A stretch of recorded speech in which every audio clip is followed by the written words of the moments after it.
Bonjour, alors une dernière chose pour toute cette série de vidéos sur finalement vers quoi vont toutes les spiritualités et toutes les traditions.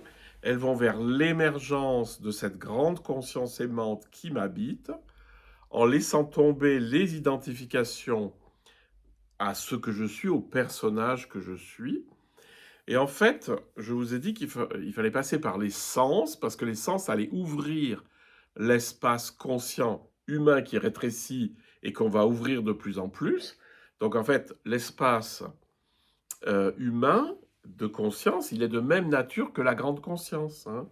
C'est ce que dit Eckhart. Il parle de l'âme, l'âme étant la conscience la conscience individuelle.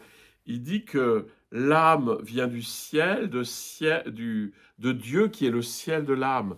Ça, c'est pour bien faire prendre conscience que le ciel, c'est l'immense conscience, et mon âme personnelle, elle est plus étroite, mais elle retourne vers le ciel.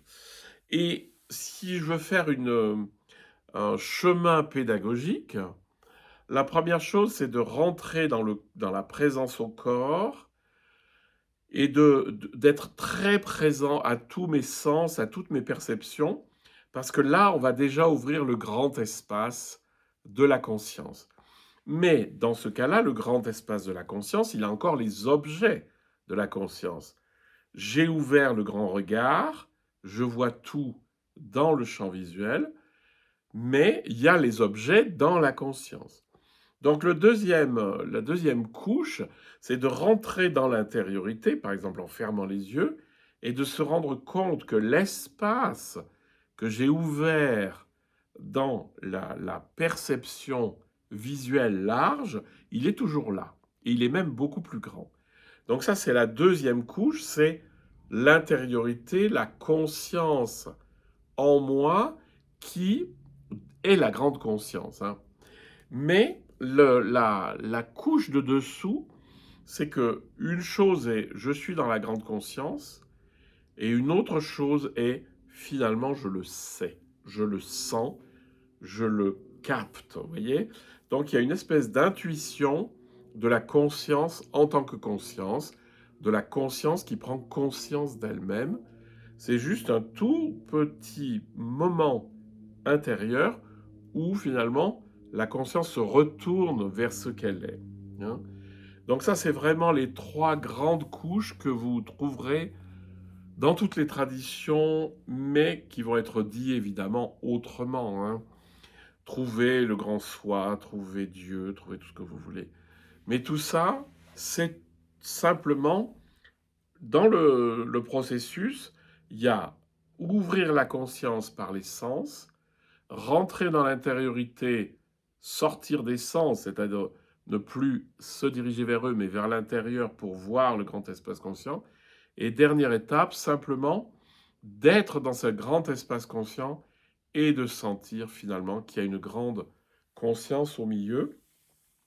Et là, on peut utiliser une très belle image qui est celle du buisson ardent. Donc Moïse va dans le désert, il voit un buisson qui brûle, mais qui ne se consume pas. Et de ce buisson sort une voix qui lui dit, bon ben rapproche-toi, quitte tes sandales parce que le lieu que tu foules est saint. C'est-à-dire qu'on entre dans un espace qui nous rend en connexion avec le divin. Et du centre du buisson, il y a une voix qui dit, enfin, il se nomme lui-même cette réalité, c'est le je suis. Je suis que je suis qui je suis, mais c'est le je suis, hein. Jésus va l'utiliser d'ailleurs la formule, il va dire je le suis. Parce qu'on lui demande, mais est-ce que tu es fils de Dieu?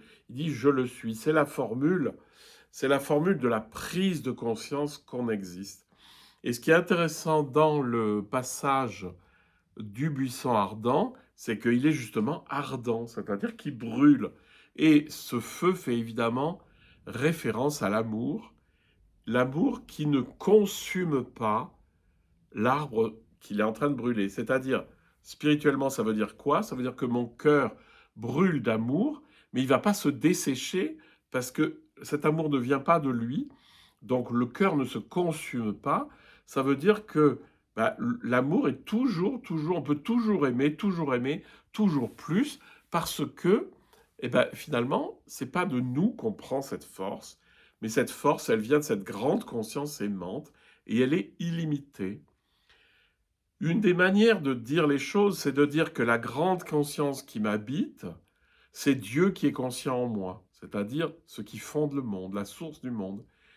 Quand j'aime de manière tout à fait désintéressée, ce qu'on appelle l'amour inconditionnel, l'amour qui veut le bien sans aucun espoir de retour sur investissement, eh bien c'est Dieu qui aime en moi. Et surtout, sentez bien qu'en vous, votre dimension consciente, elle est aimante. Plus la conscience sera large, plus l'amour sera grand. Donc je vous invite juste à faire cette descente en vous-même, et ça, vous allez le trouver, parce que c'est là, en vous.